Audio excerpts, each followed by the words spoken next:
Au nom du Père, et du Fils, et du Saint-Esprit. Amen.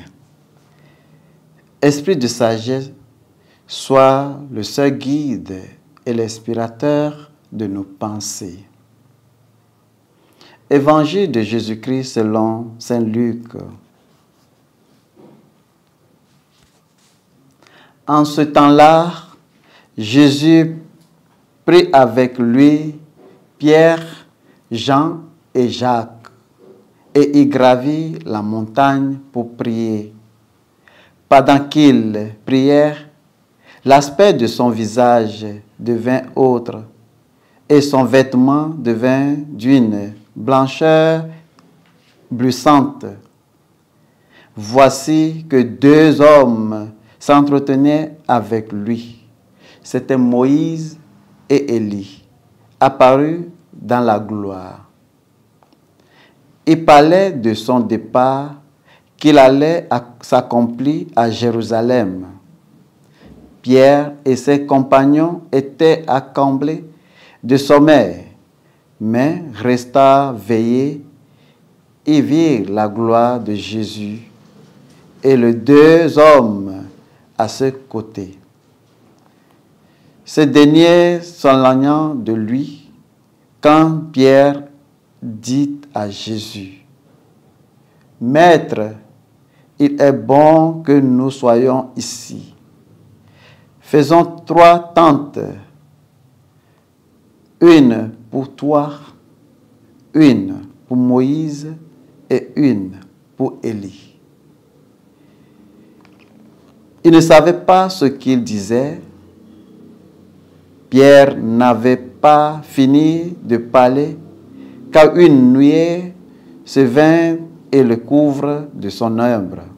Il fut saisi d'effroi lorsque il pénètre. Et de la nuée, une voix se fit entendre.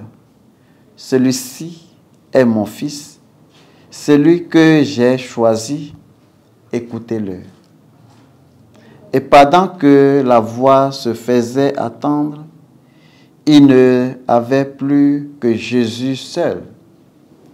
Les disciples gardèrent le silence et en ce jour-là, ils ne rapportèrent à personne rien de ce qu'ils avaient vu.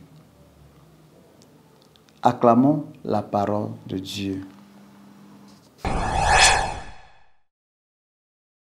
Bien-aimés du Seigneur, loué soit Jésus-Christ. Dimanche 16 mars 2025, deuxième semaine du Carême.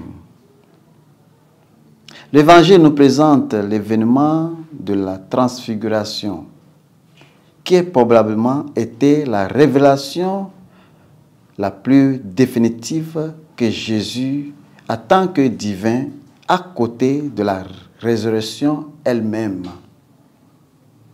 Ici, il est montré que Jésus est plus grand que la loi et les prophètes et qu'il était le début de la nouvelle alliance, grâce qu'il amène l'humanité au salut et la gloire de Dieu. Bien-aimés du Seigneur, aussi simple que cela puisse paraître, ce que nous pouvons apprendre à la transfiguration est ceci. La communauté chrétienne qui plaît au Père et honorer sa parole tourne entièrement autour de Jésus, qui est ce qu'il a fait et ce qui compte. Jésus est venu pour révéler Dieu et racheter l'humanité. Et la manière donc que Dieu a choisi pour accomplir son destin rédempteur est d'envoyer son Fils, Jésus, pour apporter nos péchés sur lui à la croix. C'est là que lieu le nouvel exode, lieu nouvel événement de rédemption pour le monde entier. Au nom du Père et du Fils et du Saint-Esprit. Amen.